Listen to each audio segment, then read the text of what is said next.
Olha, o luto é uma reação que todos os seres humanos têm, sempre que eles têm um vínculo. E sempre que esse vínculo é rompido, estabelece-se um processo de luto a partir dessa perda, né? Mas as pessoas estão preparadas para vivenciarem o luto? Olha, na nossa cultura, a gente não tem uma cultura que fala muito da morte, né? E por consequência, que não aborda muito o tema do luto. E isso é uma das dificuldades que a gente encontra quando muitas vezes os pacientes já chegam no consultório em função de terem tido uma perda e não terem encontrado um espaço para poder viver esse luto. Assim, é difícil a gente se preparar, mas se nós falássemos mais da morte, talvez nós tivéssemos uma outra forma de trabalhar e de abordar o luto dessa que a nossa cultura tem. Muda a forma de você encarar o luto depois dos 50? Muda. Aliás, muda ao longo de toda a vida. A criança vai enxergar uma perda de uma forma, o adolescente vai enxergar de outra, e ao longo da vida, né, conforme os ciclos de vida vão mudando, o que a gente entende também por luto vai mudando, né? Ele vai ser sempre relacionado a uma perda, mas aos 50 vão acontecer perdas diferentes aos 10, né? Assim, a compreensão da morte muda conforme a idade da pessoa. Como a pessoa pode se preparar para o luto em relação à morte?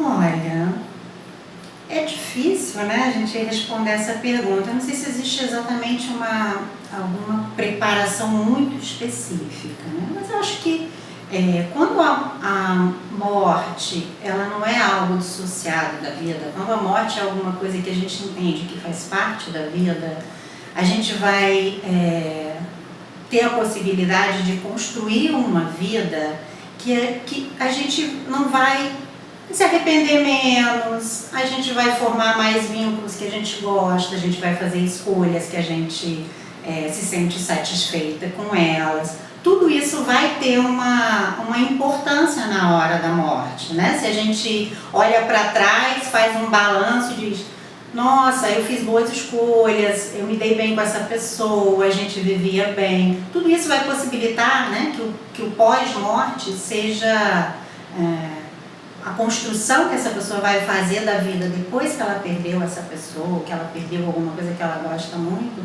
fique mais suave, fique menos cheio de coisas para limpar, né? Se a gente disser assim, nossa, a gente tem muita coisa para limpar, porque tem o que é o luto e tem o que não é o luto, né? Tem outras coisas que a gente vive depois da perda que não necessariamente estão ligadas ao luto também. É bom, importante fazer essa diferenciação também.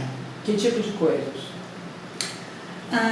Depressão, por exemplo, é muito comum de ter confusão entre uma pessoa que está com depressão, uma pessoa que está com luto, uma pessoa que está triste, né? Sendo que a tristeza também é algo que não é muito acolhido na nossa cultura, né? A gente tem uma cultura que preza sempre as pessoas estarem felizes, as pessoas terem amigos, as pessoas saírem. A pessoa mais introspectiva, a pessoa que não cumpre muito isso que a cultura espera dela, nem sempre é muito bem vista. Então, assim, a depressão é uma diferenciação clínica, né? Para a gente que trabalha com a clínica, é importante a gente poder fazer um diagnóstico e identificar o que é mais do campo da perda e do luto, o que veio a partir de uma perda, e o que é relacionado a outros eventos da vida dessa pessoa, né? Se ela tem um histórico de depressão, se isso já estava presente antes da morte, se aquele período, depois da morte, aconteceram outras perdas importantes, né? Então, às vezes, a pessoa está num processo de luto, está num processo de reconstruir um pouco a vida dela depois de uma perda que é muito significativa, e ela tem uma outra perda, que pode nem ser tão significativa, mas que vai amplificando muitas vezes esse luto que já está presente, né? Ela perde o emprego, para falar depois dos 50, né? Que você me perguntou. Ela perde, às vezes, o emprego, às vezes ela perde, e aí ela tem dificuldade de se recolocar por causa da idade. Ela perde, às vezes, o casamento, ou ela fica ou em viúva, ou se separa, que é uma outra perda importante no ciclo de vida. Ela muda de lugar, ela muda de estado, ela muda de país, ela perde o pai, ela perde a mãe. Então, assim, tem uma sucessão de perdas mais, a gente pode pensar assim, perdas mais esperadas depois dos 50 anos, né? O que não quer dizer que mesmo sabendo que elas aconteçam, a gente não vai sofrer no momento em que elas acontecerem, né? E é necessário sofrer, passar pelo luto? Eu diria que faz parte, né? Eu acho que eu estranharia mais alguém me dizer que perdeu algo que é muito importante e que não está dando uma importância para isso, né? Então, assim, o sofrimento, de um modo geral, é a cultura quem nos diz como esse luto vai ser vivido, né? O luto, ele não é um processo só individual, ele é um processo individual também, mas ele é um processo familiar, porque cada um da família vai viver esse luto de uma maneira, embora a perda seja a mesma pessoa, a perda não é a mesma para todo mundo. Cada cultura vai dizer qual é a forma que o enlutado tem para viver aquela perda. E o luto na internet, o luto nas redes sociais. E hoje em dia ele é um processo virtual também, né? Quer dizer, o luto, a internet acabou sendo um lugar onde as pessoas encontraram a possibilidade de expressar os sentimentos delas.